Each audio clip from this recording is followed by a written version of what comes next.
Assalamualaikum warahmatullahi wabarakatuh. Perkenalkan, nama saya Rizky Amalia dengan NPM C1C023006. Di sini saya akan mengulas kembali tentang beberapa materi pada mata kuliah Bahasa Indonesia. Materi yang pertama yaitu Hakikat dan Perkembangan Bahasa Indonesia. Hakikat Bahasa Indonesia terdiri dari 4, yaitu yang pertama, bahasa Indonesia adalah bahasa resmi nasional menurut Undang-Undang Republik Indonesia Nomor 4 Tahun 2009.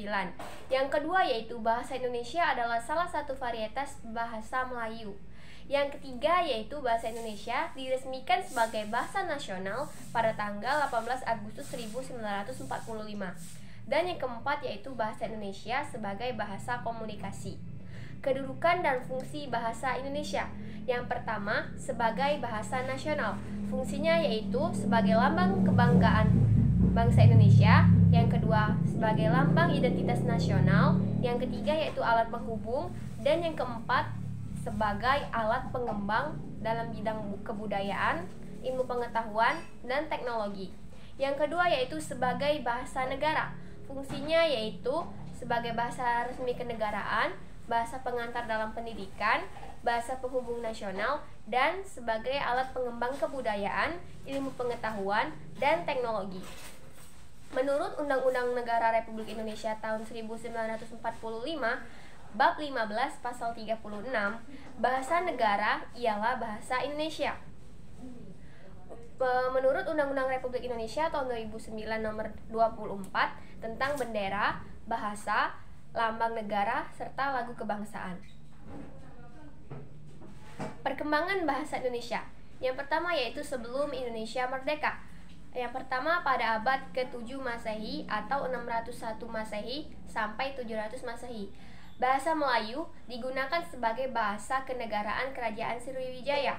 Buktinya adalah prasasti di Kedukan Bukit tahun 683 Masehi, Talang Tuo 684 Masehi, dan Kota Kapur yaitu 686 Masehi, yang bertuliskan huruf Pranagari.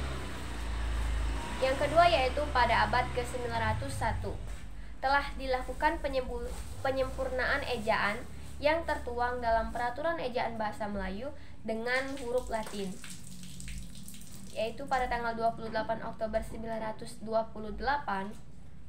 dan pada tahun 1938. Yang kedua yaitu sesudah Indonesia merdeka.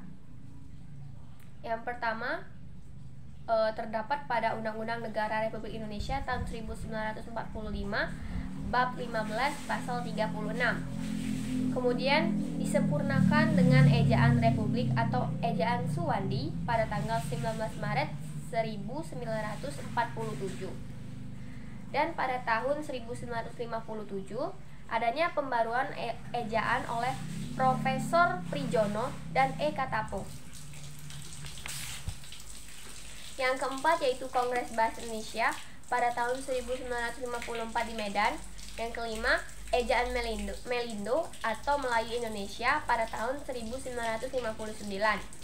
Yang keenam yaitu ejaan baru pada 19 September 1967 dengan ciri-ciri yaitu huruf DJ diubah jadi J, huruf TJ diubah jadi J, huruf NJ diubah jadi NY, SJ diubah jadi SY, dan CH diubah jadi KH.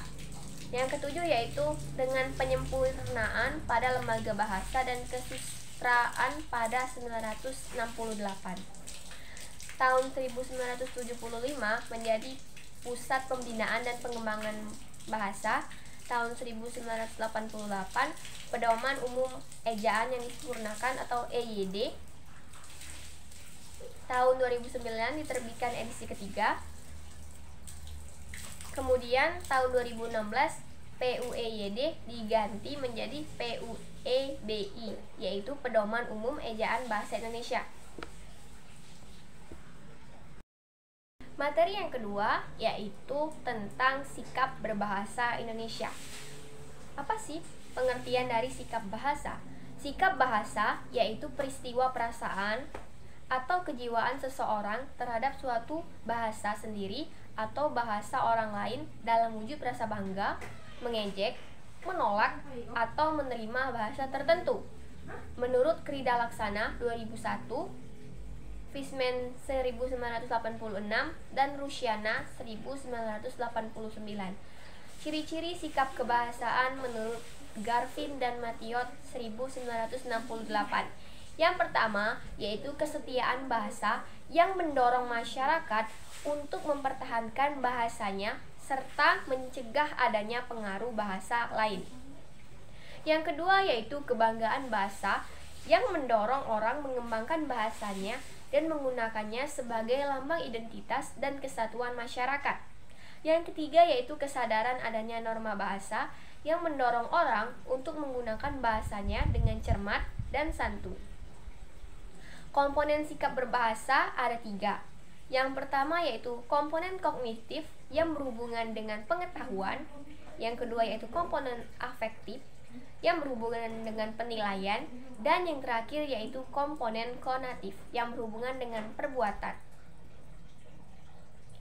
Jenis sikap bahasa menurut Anderson dalam Chair 2010. Yang pertama yaitu sikap kebahasaan seperti menggunakan EYD, kata baku, kalimat efektif. Yang kedua yaitu sikap non-kebahasaan seperti sikap politik, sosial, budaya, dan agama.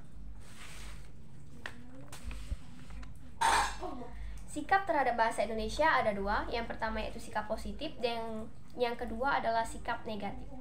Yang pertama, sikap positif, yaitu menggunakan bahasa Indonesia dengan hati-hati, memperingatkan dan mengoreksi pemakai bahasa lain kalau terjadi kekeliruan dan berusaha menambah pengetahuan tentang bahasa tersebut.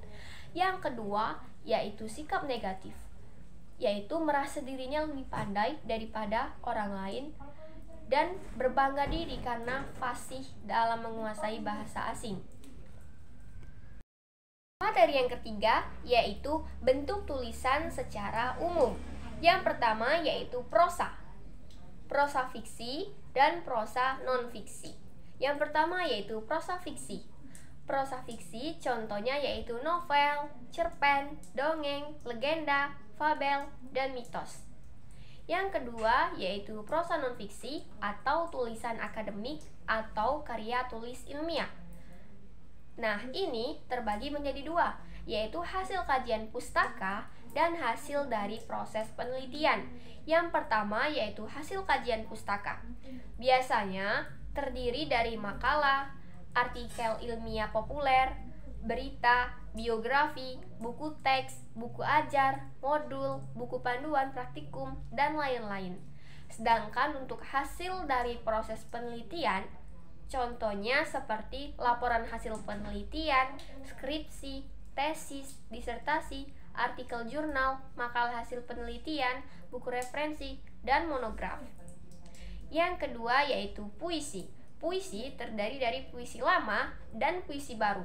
Puisi lama contohnya yaitu mantra, pantun, karmina, seloka, gurindam, syair, dan talibun. Puisi baru contohnya seperti balada, himne, ode, epigram, romansa, elegi, dan satir. Yang ketiga yaitu drama. Contoh dari drama yaitu tragedi, komedi, opera, melodrama, farce, tablo, dan sendera tari. Oke. Pengertian tulisan akademik. Apa itu tulisan akademik? Tulisan akademik adalah jenis tulisan yang mengaji suatu permasalahan yang dilakukan melalui proses penelitian dengan metode ilmiah yang dapat diterima dan digunakan dalam lingkungan akademik. Menurut Dalman 2018, Kusmana dan kawan-kawan 2019, dan Jawari tahun 2008. Bentuk tulisan ilmiah terdiri dari 2, yaitu kajian pustaka dan hasil proses penelitian. Sistematika tulisan ilmiah. Yang pertama, kajian pustaka terdiri dari halaman judul, abstrak, kata pengantar, daftar isi, pendahuluan, landasan teori, metode penulisan, pembahasan, simpulan, dan saran, serta yang terakhir yaitu daftar pustaka. Sistematika untuk hasil dari proses penelitian terdiri dari halaman judul, abstrak, kata pengantar, daftar isi, pendahuluan, landasan teori, metode penelitian, hasil penelitian dan pembahasan, simpulan dan saran, serta yang terakhir yaitu daftar pustaka. Materi yang keempat yaitu beberapa sumber dunia pustaka dari berbagai sumber referensi digital. Contohnya yaitu Crossref, PDF Drive, Mendeley, Taylor, Francis Online, Library Genesis. Nah, kita ambil satu yaitu Mendeley. Mendeley adalah aplikasi yang membantu dalam membuat sitasi atau kutipan dan daftar pustaka. Jenis-jenis Mendeley ada 3. Yang pertama yaitu Mendeley Desktop, Mendeley Web, dan Mendeley Reference Manager. Materi yang kelima yaitu hakikat presentasi ilmiah. Presentasi ilmiah merupakan keterampilan berbicara atau komunikasi secara lisan di depan umum untuk menyampaikan gagasan atau pendapat dari temuan penelitian, pemikiran kritis, atau informasi dalam dunia akademik dan pendidikan untuk mengubah perilaku individu lain. Menurut Sadono 2012, Hofland, Janis, dan Kelly 1995. Terdapat 3 komponen dasar dalam sebuah komunikasi, yaitu pemberi pesan, media yang digunakan, dan penerima pesan. Presentasi yang hebat terjadi apabila audiens atau pendengar memahami pesan yang disampaikan oleh komunikator melalui pemilihan media yang tepat, sehingga audiens terinspirasi untuk menentukan langkah terbaiknya. Presentasi yang buruk terjadi apabila komunikasi tidak mampu menjelaskan pesan atau hanya dimengerti diri sendiri dan tidak mengoptimalkan media yang dipergunakan, sehingga audiens atau pendengar tidak paham terhadap pesan yang diterimanya. Alur presentasi terdiri dari 3. Yang pertama yaitu pembukaan. Bagian ini harus menarik karena ini merupakan kesan pertama bagi audiens untuk lanjut menyimak atau tidak. Yang kedua yaitu isi. Pada bagian ini disampaikan ide hebat dari penelitian, mulai dari pendahuluan atau latar belakang, pemahaman akan permasalahan, metode penelitian, analisis, atau penyelesaian. Yang terakhir yaitu penutup. Bagian ini berisi kesimpulan dan pernyataan penutup. Komponen presentasi ilmiah terdiri atas presentasi dan makalah. Materi yang ke-6 dan ke-7 yaitu proposal kegiatan. Apa itu proposal kegiatan? Proposal kegiatan adalah sebuah rencana yang dituangkan ke dalam bentuk rancangan kerja tertulis. Proposal ditujukan kepada pihak-pihak yang terkait dengan cara tersebut dan pihak eksternal yang diharapkan mampu membantu keberlangsungan sebuah kegiatan. Pihak yang biasanya diberikan proposal tersebut yakni pihak pemberi izin dan penyumbang dana kegiatan. Fungsi proposal kegiatan yaitu yang pertama sebagai pengajuan rencana kegiatan untuk memenuhi program kerja, yang kedua sebagai pengajuan permohonan dana kepada pihak sponsor, yang ketiga sebagai data manajemen dalam mengadakan kegiatan, yang keempat sebagai panduan resmi dalam melaksanakan teknis acara, yang kelima yaitu sebagai panduan dalam penganggaran dana yang dibutuhkan. Syarat-syarat proposal kegiatan terdiri dari 4. Yang pertama yaitu harus memiliki unsur-unsur proposal yang tersusun secara sistematik. Yang kedua, harus logis, jelas, dan mudah dimengerti. Yang ketiga yaitu jenis kegiatan harus ditulis detail dan dapat direalisasikan. Yang keempat, rencana anggaran harus ditulis secara sistematik dan realistis. Sistematika penulisan proposal kegiatan. Yang pertama yaitu judul kegiatan, ditulis sesuai dengan topik, singkat, padat, jelas, dan tidak ambigu. Yang kedua yaitu latar belakang kegiatan, berisi tentang latar belakang, diadakannya kegiatan tersebut. Yang ketiga yaitu tujuan kegiatan, berfungsi untuk memfokuskan aktivitas yang akan dilaksanakan. Yang keempat yaitu peserta kegiatan. Bagian ini berisi tentang lembaga, personil, organisasi, atau kelompok masyarakat tertentu yang akan menjadi peserta dari kegiatan yang diselenggarakan. Yang kelima yaitu waktu dan tempat pelaksanaan. Yang keenam, ketentuan-ketentuan. Yang ketujuh yaitu jadwal kegiatan. Yang kedelapan, susunan kepanitiaan. Yang kesembilan, rencana anggaran. Dan yang kesepuluh yaitu penutup. Menulis karya tulis ilmiah. Apa pengertian dari karya tulis ilmiah? Karya tulis ilmiah atau sering disingkat dengan KTI merupakan suatu tulisan yang membahas suatu masalah atau potensi berdasarkan penyelidikan, pengamatan, pengumpulan data yang didapat dari suatu penelitian, baik penelitian lapangan, tes laboratorium, maupun kajian pustaka dengan berlandaskan pemikiran ilmiah, logis, dan empiris. Kegunaan KTI yaitu yang pertama sebagai perubahan, yang kedua untuk menemukan sesuatu yang baru, yang ketiga mendokumentasikan hasil penelitian, yang keempat untuk sebagai syarat memperoleh gelar, dan yang terakhir adalah untuk menyusun buku. Metode penelitian terdiri dari 3, yaitu kuantitatif, kualitatif, dan gabungan. Yang pertama yaitu metode kuantitatif atau membuktikan teori. Biasanya dapat berupa eksperimen, korelasi, dan survei.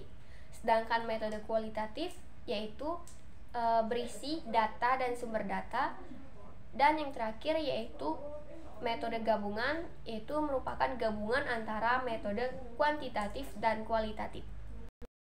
Mungkin sekian video pembahasan materi mata kuliah Bahasa Indonesia. Saya akhiri. Wassalamualaikum warahmatullahi wabarakatuh.